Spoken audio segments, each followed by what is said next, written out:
My dear ladies, I'm handicapped in several respects. One is that I'm supposed to talk about something which is very important within 30 minutes. Secondly, I'm addressing American ladies who are not normal American ladies, because you are living abroad, and that for most Americans is a unique experience whom the others lack. Thirdly, in my life, I did not come to America first, but America came to me first, by way of bombs and by way of general pattern. So before I met America and went to Union College in Schenectady, New York, and to Harvard Law School, and married an American lady whose father was Iroquois and whose mother was third boat in Boston. Before all that, I was exposed to what most people in this world are exposed to when they deal with America, and that is bombs. I'm sorry to say that.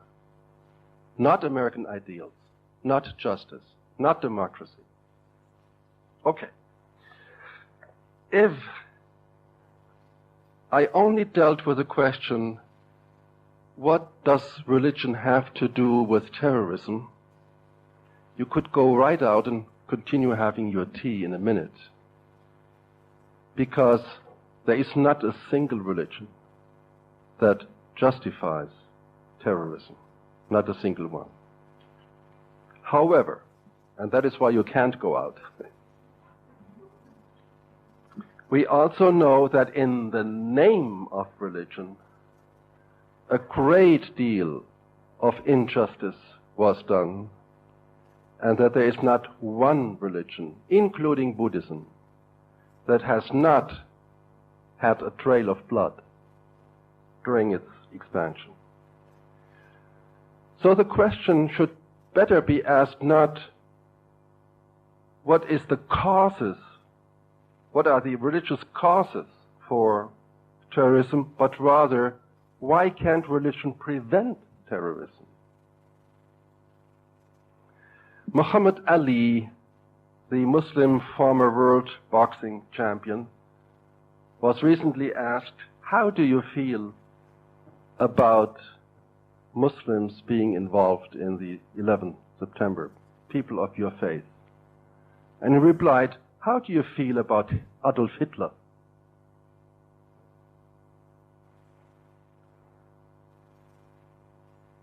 Now, again, I don't want to make it too easy. We have to distinguish between theory and practice. But even in theory, some religions, sometime, have contributed to violence. And since I grew up as a Catholic before 22 years ago I became a Muslim, I can cite examples that are really worrisome for the Christian side. I will not spare the Muslim side. Religion deals with absolutes. And therefore, when religious people get into dispute, they seem to end up in absolute hate.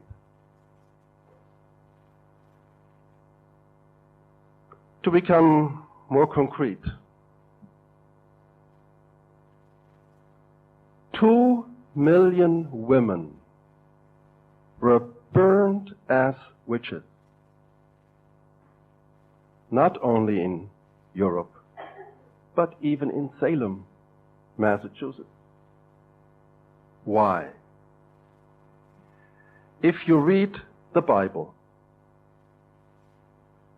Eve is blamed for what happened. She seduced. She took the apple. And ever since, women have been blamed. If you read the Quran, the same happening is described as a joint venture. Eve is not considered responsible. And also, God has forgiven them, which is not the case in the Bible. There's a strict line going from that to the devastatingly ugly remarks about women in the letters of St. Paul in the New Testament. Really disturbing. All the way to the burning of witches. The Muslim world has never seen anything similar. And there is a theoretical background to that in the Bible. That's a thesis. It can be disputed. Take the other case. The Christian church, it was even before it became divided into Protestants and Catholics, developed the doctrine extra ecclesiam nulla salus, meaning outside of the church, no salvation. It was that doctrine which motivated missionaries to enforce the Christian faith on so-called heathens, and even feel not having done anything wrong if they were killed. This hatred of people of another faith was so pronounced within the Western world that most countries ended up being mono-religious, either Catholic or Protestant. Only Germany, after Catholics and Protestants during 30 years had decimated themselves to a minimum population of 6 million, they ended warfare in 1648, and Germany, therefore, is half Protestant and half Catholic. When the Fourth Crusade went to the Near East to supposedly liberate the Holy Land and occupy Jerusalem, they stopped in Constantinople and conquered Constantinople because they were of the opinion that these damn Greek Orthodox Christians are heretics and it serves them right. Istanbul was never in its history more devastated, more robbed than by the Christian knights who supposedly were making a crusade against the Muslims. When Fatih Sultan, the Ottoman emperor, was about to conquer Istanbul in 1453, he sent the Christian emperor sent out appeals for aid to the Pope, to the French king, to Venice. The Venetians said, "You haven't paid for our last military aid yet."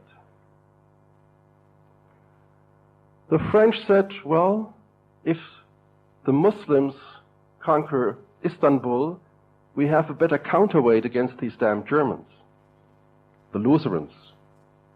And the Pope said, "If you don't accept to fuse with the Catholic Church, if you insist on remaining Greek Orthodox, it serves you right." It's you have to read the book by Runciman on the conquest of Constantinople. It is breathtaking. And on and on and on until we had the last religious war in Bosnia. As seen from the Greek side and the Serbian side, it was an attempt to eliminate the last pocket of Islam in Central Europe. It was a religious war. So we are faced with the fact that we have a religious element in warfare, and therefore also perhaps in terrorism. The Islamic world has no clean vest either. However, if we start with theory, the Muslim world indeed has a far superior doctrine of tolerance. If you have access to a Quran translation, look up in the 5th surah, Al-Ma'idah, verse 48. That is the most amazing manifesto of religious pluralism you can imagine. It says, "To every one of you, we, Allah, gave His way and His law.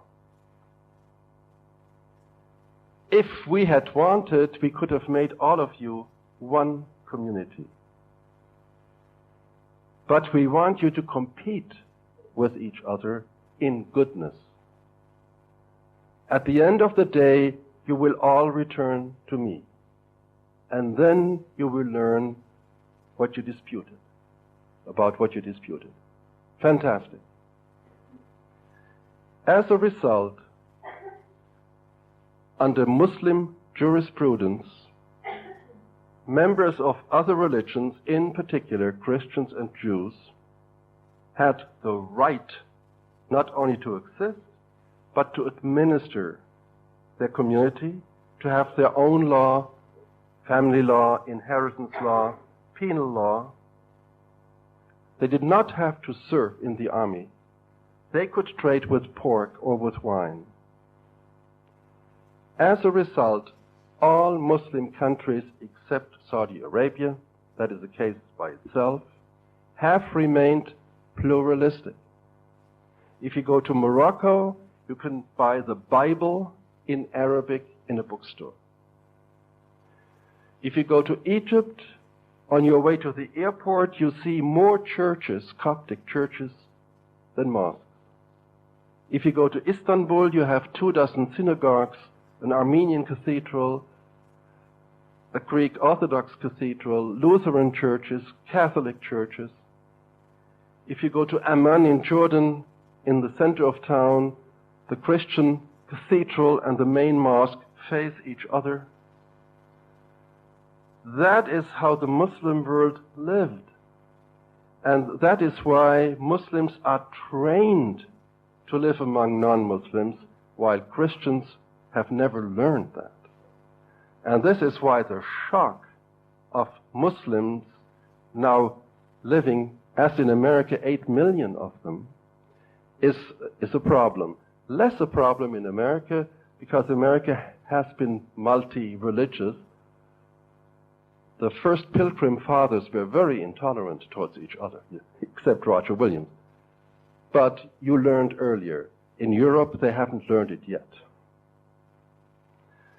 Now, in Islam also one can find phenomena that, if not cause terrorism, can be used by terrorists to justify what they are doing.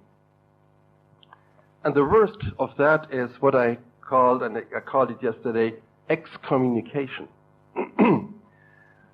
In the Quran itself, Muslims are strictly forbidden to consider or to call somebody else a non-Muslim. You are no Muslim.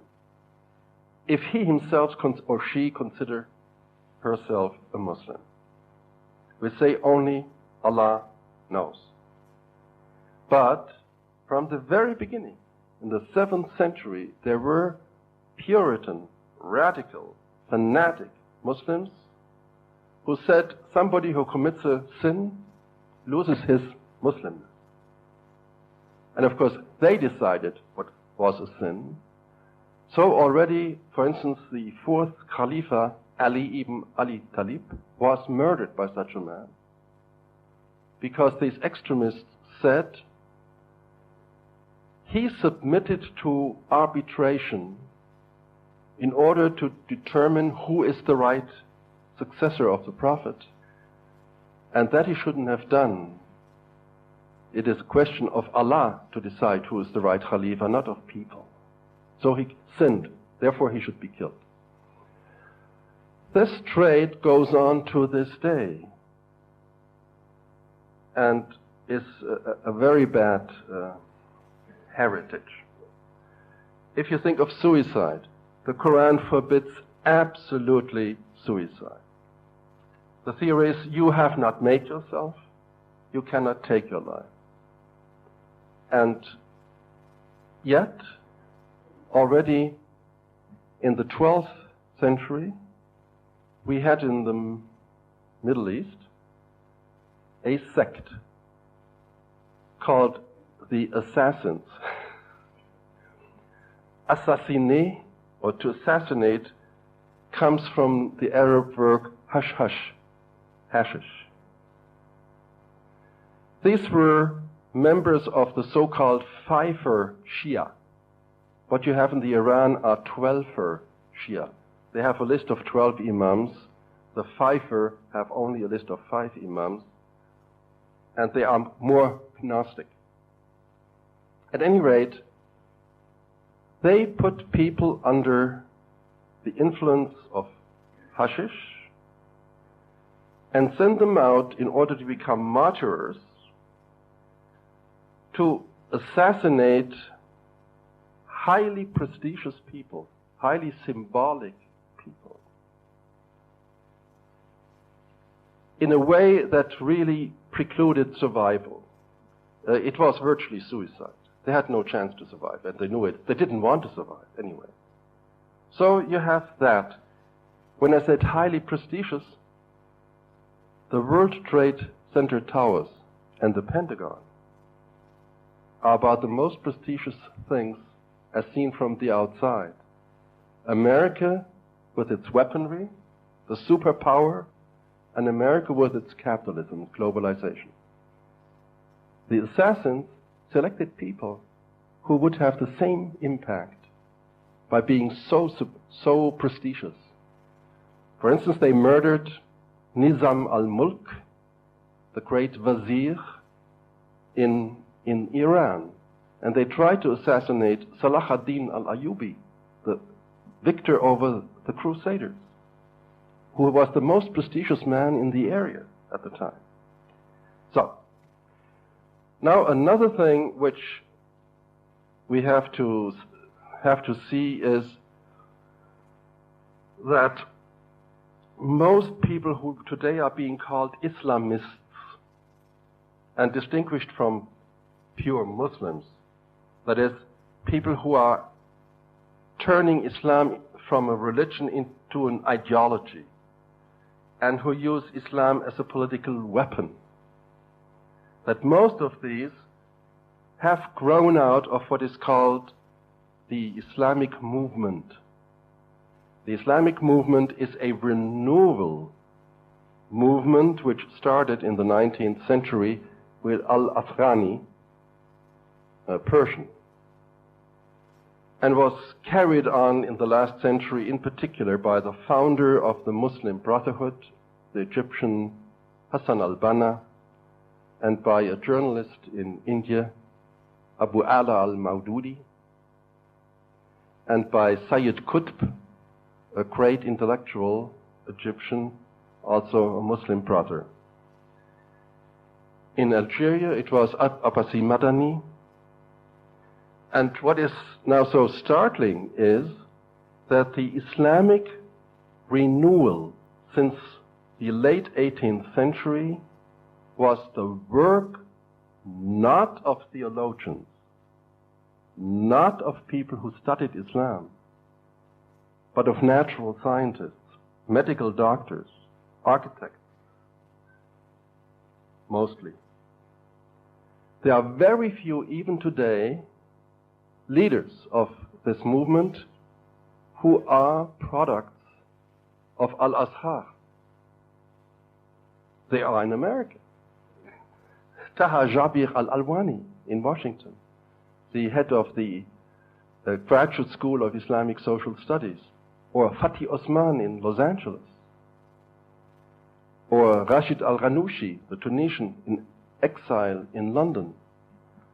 And I'm personally convinced that if the Islamic movement had been led by people trained in Islam, it would have been less artificially selective.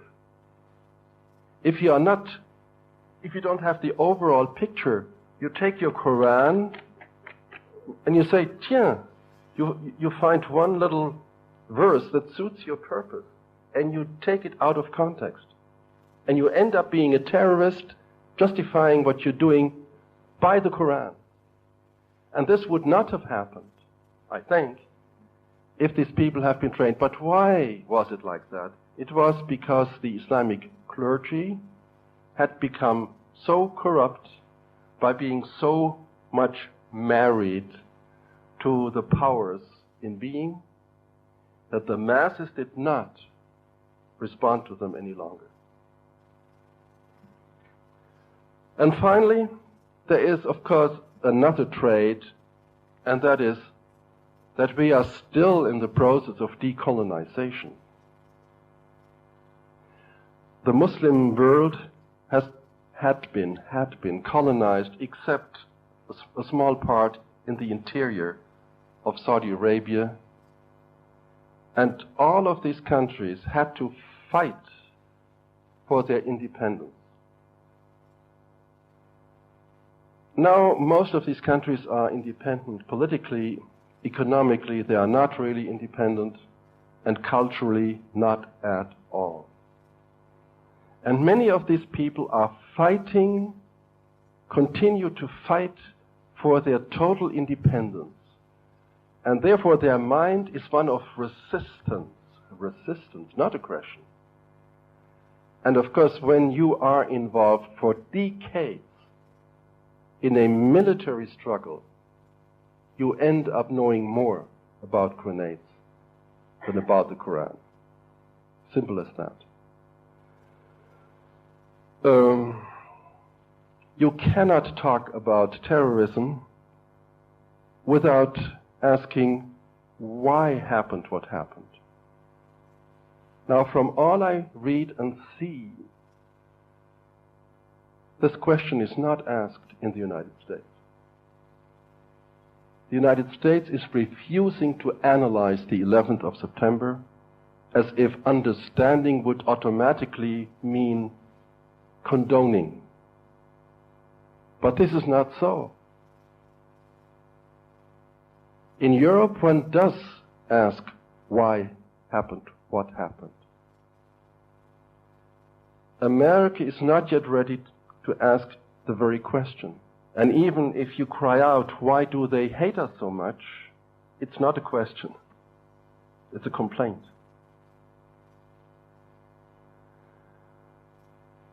What happened is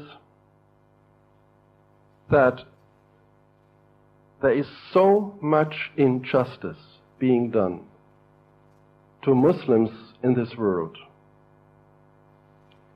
that little bin Ladens are being born and raised and trained every day. In Kashmir, in Chechnya, and most of all in Palestine.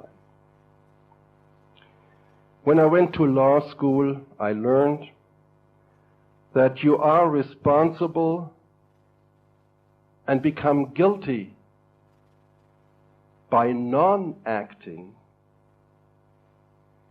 if you have furnished the possibility of doing wrong to somebody else. If a country subsidizes Israel by $4.1 billion a year, a tiny little country, if you furnish its military power, and if you protect it against any criticism in the United Nations with your veto, you will be considered guilty for what happens in Israel. That is how the Palestinians see it. That is how the Arabs see it. That is how the Muslims see it. And there are 1.3 billion of them. Unless America wakes up to that fact, you will throw bombs and create more terrorists, but you will not eradicate the causes. The cause is injustice. And therefore I end by quoting what I heard Paul Findlay say during the last meeting of the Islamic Society of North America in Chicago last September 3, not 11. Paul Findlay read from an open letter that he had sent President Bush, in which he said, America is at war with the Muslim world. He said that on 3 September. And he said, Mr. President, can it be that a country which fought for its independence against a colonial power today supports another colonial power in preventing a people, Palestinians, to gain their freedom? That is where the key is. The key for the abolishment of terrorism lies both in Tel Aviv and Washington. Not in Berlin, not in London, not in Paris. That may be a sad message, but we have to live up to realities to prevent a recurrence of what has happened. Thank you very much for listening.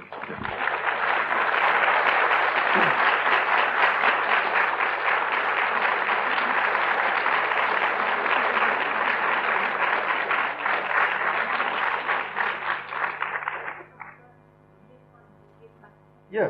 Does anyone have any questions?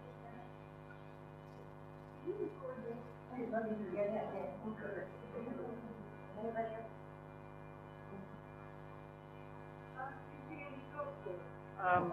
Sign of change then in American attitude since September the 11th?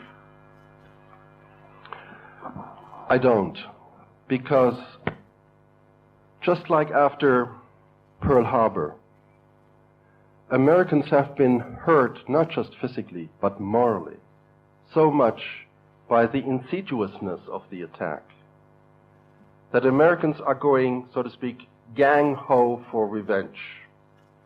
And they are now in a unilateralist frame of mind, virtually saying either you go with us or we go alone.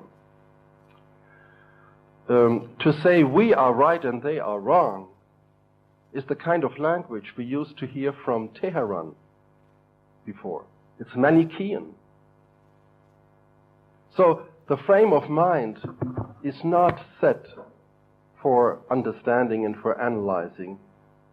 It's for action in America. Alas.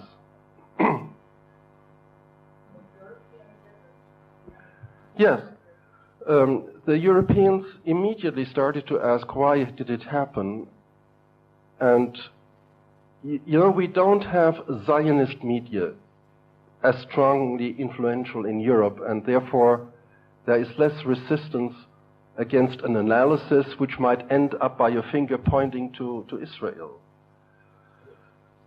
The advantage of not discussing the 11th of September in historical terms is also a protection of Israel. So the Europeans said from the beginning, the causes are poverty and injustice, and therefore it's a long-term thing which cannot be solved militarily. Nobody objected to clamping down on Al-Qaeda or Taliban. The Muslims are glad the Taliban are off the picture. But we don't believe that now going in military terms against one after the other will solve the issue.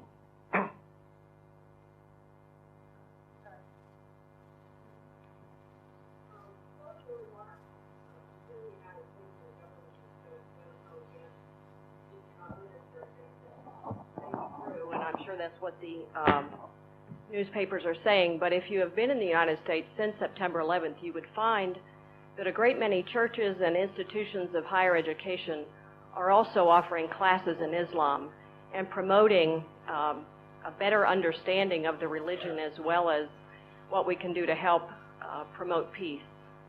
So I beg to differ. Some of the Americans are working toward peace within the world and better understanding, not just toward war. Yeah. Well, Islam as such, as a religion, has really profited from that tragedy because interest was created, and even while many people inquired more about Islam out of fear or anxiety, the end result is more information. So, for instance, Quran translations were sold at an increase of 1,000% around the world. But that is one thing. It is true that by and large, we were able to prevent a clash of civilizations and a war against Islam. But this does not imply that Americans are ready to live up to the facts of why American foreign policy is contributing to the enmity.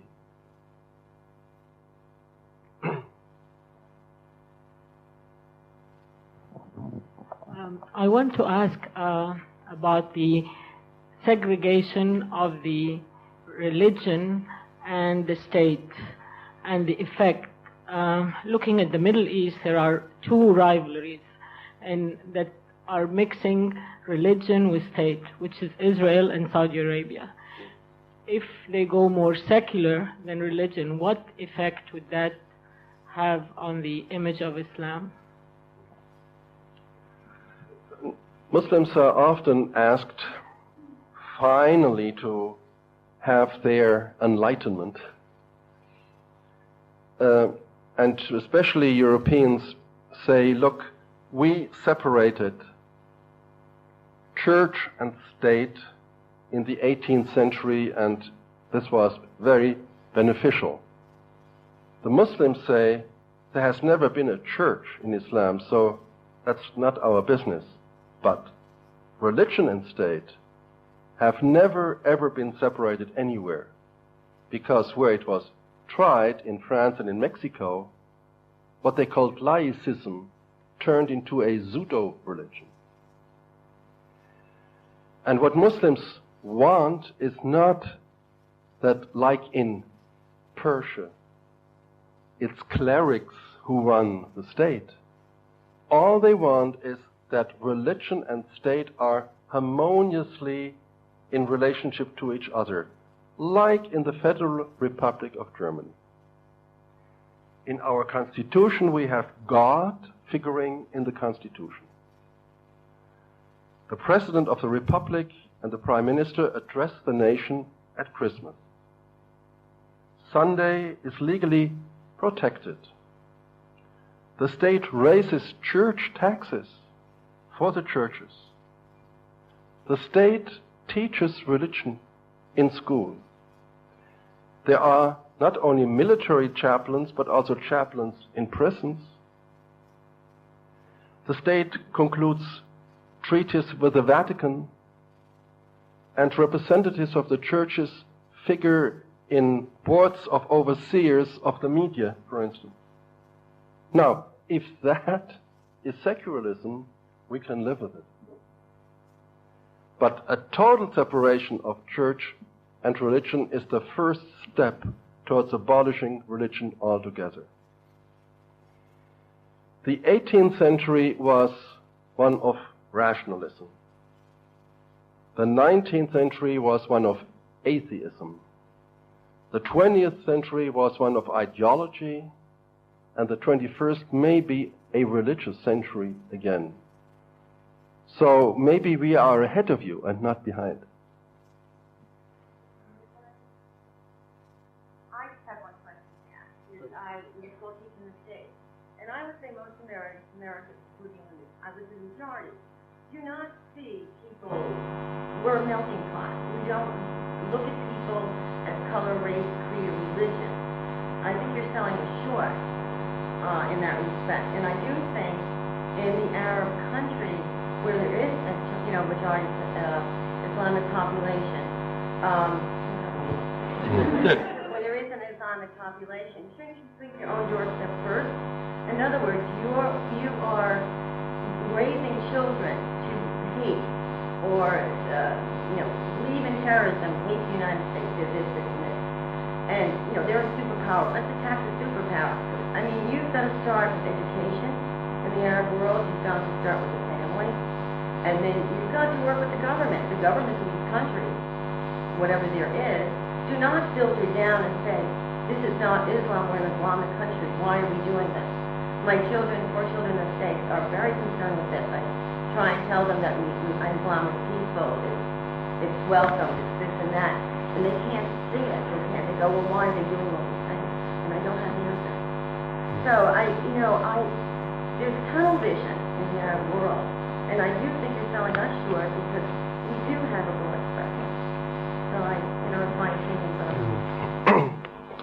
but I do not believe. I do not believe that Muslim children are taught to hate, or anybody in particular. They are not. But if you are living in the Sudan, and out of a sudden, out of the blue, 6 American cruise missiles come and destroy in the capital itself, downtown Khartoum, the only pharmaceutical plant the country has, without any evidence of anything being done wrong. Can you prevent children from saying that's evil? What I am saying about the United States is what one could call parochialism, provincialism. I attended at least a dozen ministerial conferences of the NATO Council or the Defense Council or the Nuclear Planning Group in different parts of the United States. And it was always very embarrassing for me when at breakfast in the morning, when my German defense minister or foreign minister asked what was written about us, I had to tell him nothing, because foreign news did not appear on the first page, and the NATO Council meeting in Colorado Springs did not appear on the third page either. You have a great deal of religious pluralism. That is absolutely true. But the lack of foreign language command in America and the lack of knowledge of the world at large is more pronounced than in Europe. I am not sure whether President Bush knew where Afghanistan was before the attack happened. And that is one of the greatest problems. Americans are really basically turned on themselves. It is a continent, yes, true. And that must change. In Pakistan and in other parts of the world, where children are literally taught to hate. They are taught to be bigots. And I'm British, and in the school state system in the United Kingdom, it is compulsory for all children to learn about the other religions of the world, including Buddhism and all these other, Hinduism, etc. The only communities which will not allow their children to attend these lessons is the Islamic community. They will not allow their children to learn about other religions. And I find that very sad, where the other children are being taught and other communities are being taught about Islam and all the other religions, and yet the Islamic community won't allow this. But it's the madrasas that is my concern. Now,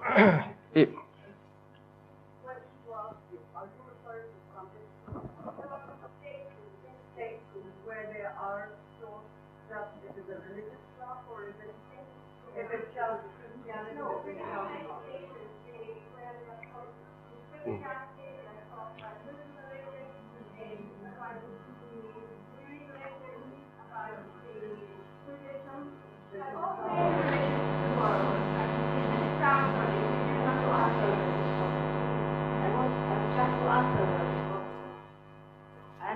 Italian. I am Arab and I am Muslim. And I have been to Catholic schools, Protestant schools, and secular Arabic schools. When I went as a child to the Italian school, the Catholic school, we were reading about the Moors, the enemies. And then my uncle, he said, what are you reading? What's this history? I said, well, look how bad they are, the Moors, the Arabs. He said, but the Arabs are us. So you are being taught in Syria about the Arabs in such a way. And then I went to the American school and later college in Beirut. What did I sing in the evening? I loved to sing, the hymns. Onward, Christian soldiers. You see? So I told them, Miss Johnson, I know Dr. Johnson, I love Brahms, so I'm going to sing Onward, Christian soldiers. You see what I mean? We are so tolerant. On the contrary, we have never been taught in Muslim countries to hate anybody. What No,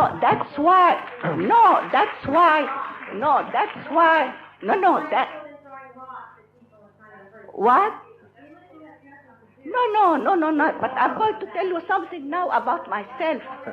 What? Excuse me, no. لا بدي إلا ما tolerant أنا. All right, folks, I think we better just. Yeah. I'd like to thank Dr. Hofmann for coming. He does have another lecture tonight. But I would like to say one thing. If a child learns the Quran, it learns a lot about Christianity.